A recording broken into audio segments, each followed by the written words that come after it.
tose tauya tigoviga hama yedu. Sicela ke ukuthatha leli thuba kathesi sinikeze umvangeli uNdlovu. Toda kutora nguwa ino tipe mvangeli Ndlovu. Onguye ozasibalela amazwi kaNkulunkulu ukuthi uNkulunkulu uthini nxa sesithe safika esigabeni ezinje. Vanova ndo vachativerengera shoko raMwari kuti Mwari vanoti kudini tasvika panguva dzakaita sedzino. Ikho-ke asoze ngichithe isikhathi bakithi ilanga selihambile. Hatisi kuzopedza nguwa sezvo nguwa yafamba saizvozvi. Sicela ukuba sonke silethe indlebe zethu ngapha ngokuthula ngokuhlonipha. Nokumbira tose timbokumbirawo nzeve dzedu tozvideredzera nokubata kwenguva shomanana. Sisazi ukubana lo esimbeka lapha engcwabeni uTendai besimthanda. Sekuziva kwedu kuti watava kuviga pano uyu taimuda zvikuru. Ikho-ke sendinika uNdlovu ukuba abale. Umvangeli uNdlovu vachativerengera.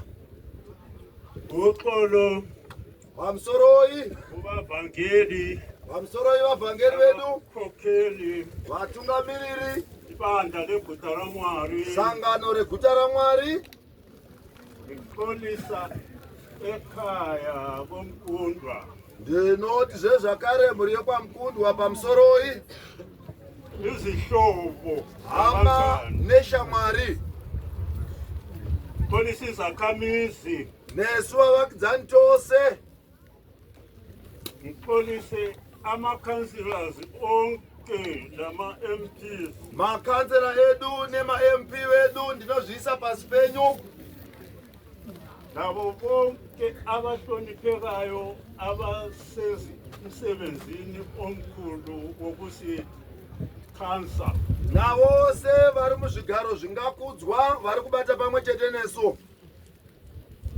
namuhla Nhasi uno siyabeka uTendai taakuradzika Tendai, umntwana womthwali womsebenzi eguta raMwari mwana wemubereki anobata basa guru kukereke reguta raMwari, lo owayesebuyele emuva wanga adzoka kumashure zvishoma.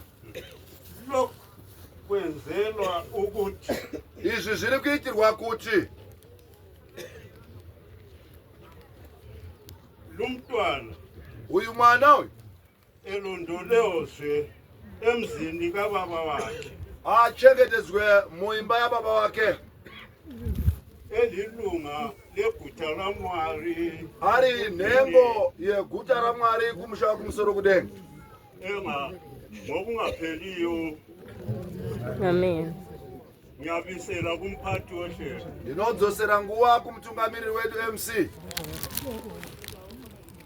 Njengoba nje sesitshilo Sekutaura kwatamboita, umvangeli usebalile amazwi muvhangeri averenga manzwi ukuthi khona kuti namhlanje sibeka uTendai. nhasi uno tiri kuviga Tendai.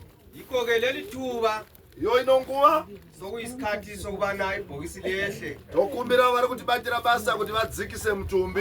Abahlabeleli beguta raMwari bayazi indlela esihlabela ngayo. Vaimbi veguta raMwari ngatiitei senguva dzose rwiyo rwatinoimba kana mutumbi uchidzikiswa. Nanti thuba bahlabeleli.